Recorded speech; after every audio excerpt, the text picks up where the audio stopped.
Et avant cela, je vais d'abord vous amener loin en arrière. On va dans le livre on va dans l'Ancien Testament, on ne va pas le lire, mais je vais un peu paraphraser. Après la sortie d'Égypte, le Seigneur guide le peuple d'Israël devant le mont Sinaï. Et ça c'est Exode 20. Et devant le mont Sinaï, il demande à Moïse: dans 3 jours, tu vas sanctifier le peuple et vous allez vous approcher de la montagne. Vous allez entourer la montagne et ensuite je vais vous donner mes lois. Directement après être sorti d'Égypte, le Seigneur avait établi des lois qu'il devait suivre. Et ces lois-là, s'il les suivait, ça allait faire d'eux des enfants de Dieu.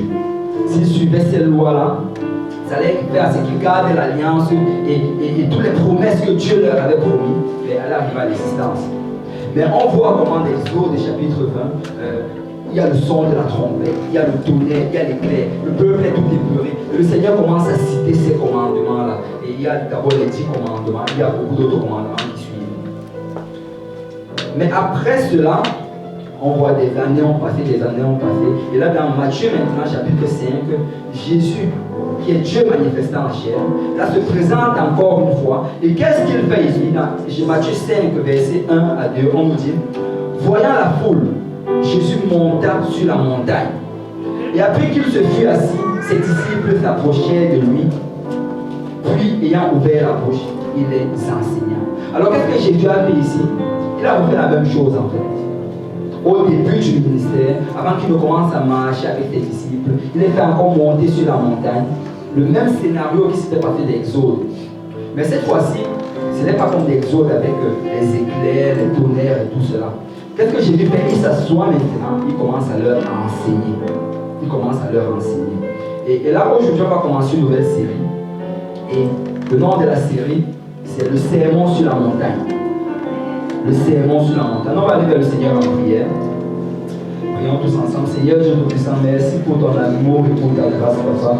Merci Seigneur d'avoir permis à qu'on se retrouve en un lieu comme celui-ci. Merci pour ton esprit, Seigneur, que nous pouvons ressentir ici. Laisse-nous prier alors que nous avons rentré dans tes écritures, Papa. Seigneur, ouvre-moi, Seigneur, le prédicateur, afin que j'apporte cette parole, telle que tu l'as enseignée à tes apôtres, à tes disciples, sans me déterminer à gauche et à droite, Papa. Seigneur, aide-nous tous ensemble afin qu'on la reçoive, Seigneur, qu'on la mette en pratique dans notre vie, afin de produire des fruits dignes de la vie éternelle, Papa.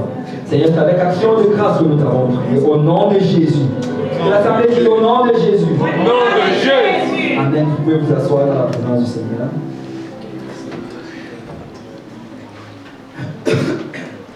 Il y a des gens aujourd'hui qui enseignent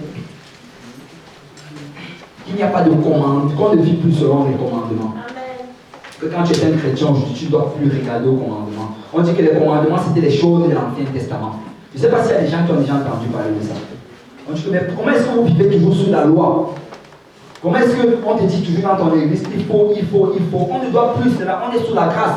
Maintenant, tu peux faire tout ce que tu veux. C'est ça que les gens enseignent. Amen. Et souvent, le verset qu'ils aiment utiliser pour cela, c'est Éphésiens chapitre 2, verset 8. Éphésiens 2, 8 nous dit: car c'est par la grâce que vous êtes sauvés. Que quelqu'un dise par la grâce. La grâce. C'est par la grâce que vous êtes sauvés, par le moyen de la foi. Et cela ne vient pas de vous, c'est le don de Dieu. Nous sommes sauvés par la grâce. Dieu nous a donné le salut comme cadeau. Amen.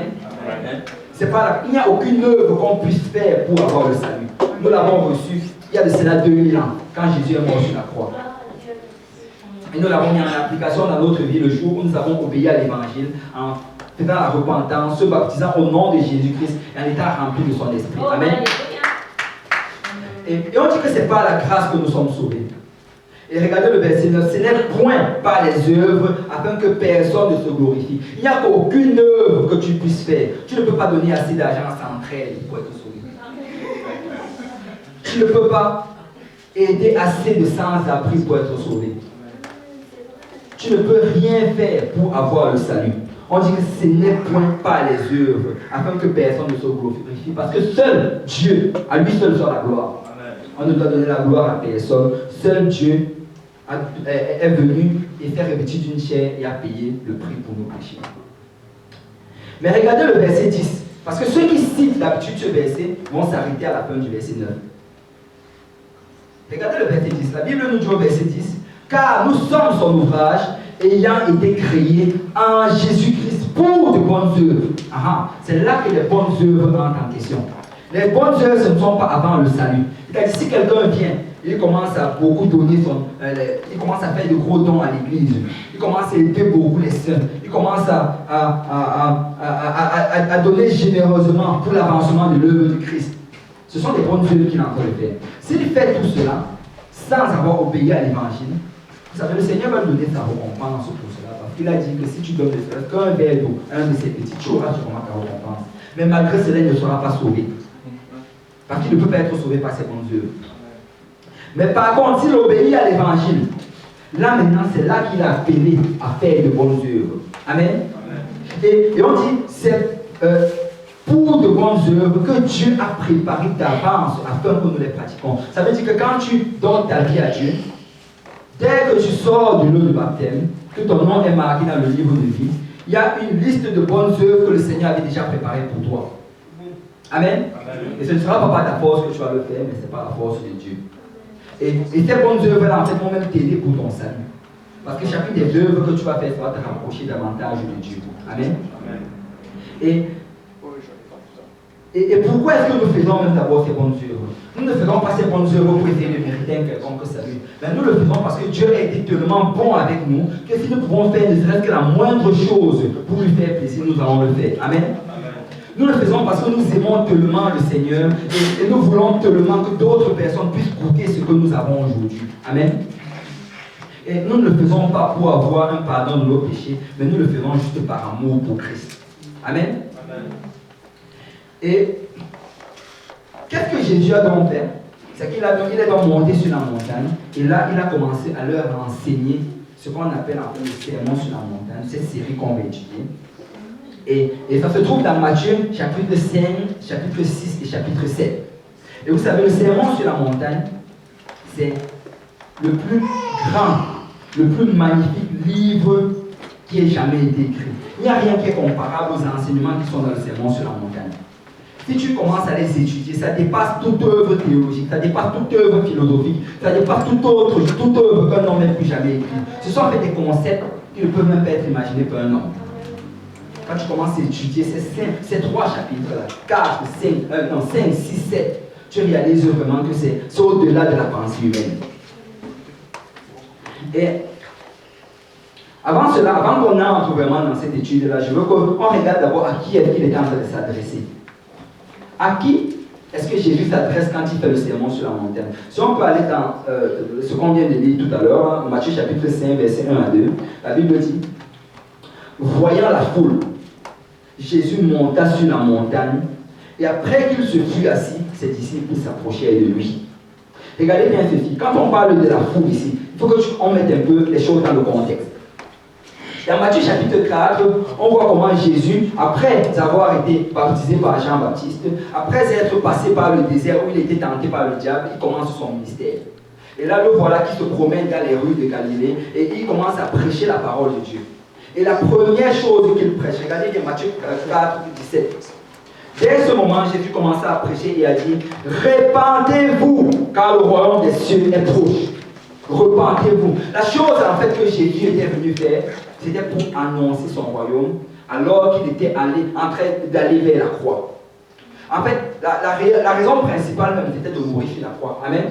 Parce que la Bible dit, vous l'appellerez Jésus parce qu'il sauvera son peuple de ses péchés. Donc quand il venait, dès le départ, c'était déjà fini sur sa tête qu'il allait aller mourir sur la croix.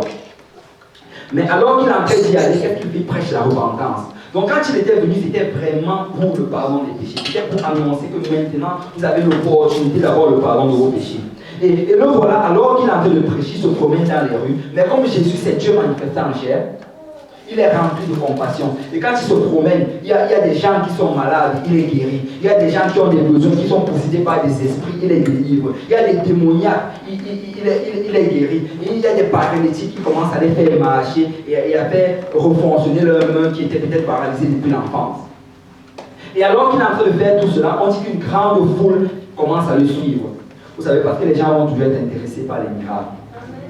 Si on dit qu'il y a un miracle quelque part, les gens vont courir. Les gens aiment le spectaculaire. Amen. Mais Jésus n'était pas venu faire cela. Jésus était venu pour mourir sur la croix. Et là maintenant, qu'est-ce qui se passe? quand il est en train de faire toutes ces choses-là, regardez le chapitre, regardez Luc chapitre 6, à partir du verset 17.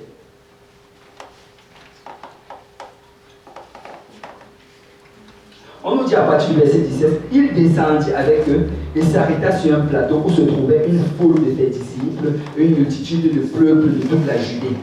Donc, les gens qui le suivaient, parmi ceux qui le suivaient, il y avait une foule de ses disciples et une multitude de peuple de toute la Judée, de Jérusalem et de la contrée maritime de Tyr et Sidon. Mais regardez ceci. On nous dit, ils étaient venus pour l'entendre. Que quelqu'un dise l'entendre. Pour être guéris de leur maladie. Que quelqu'un dise guéris de leur maladie.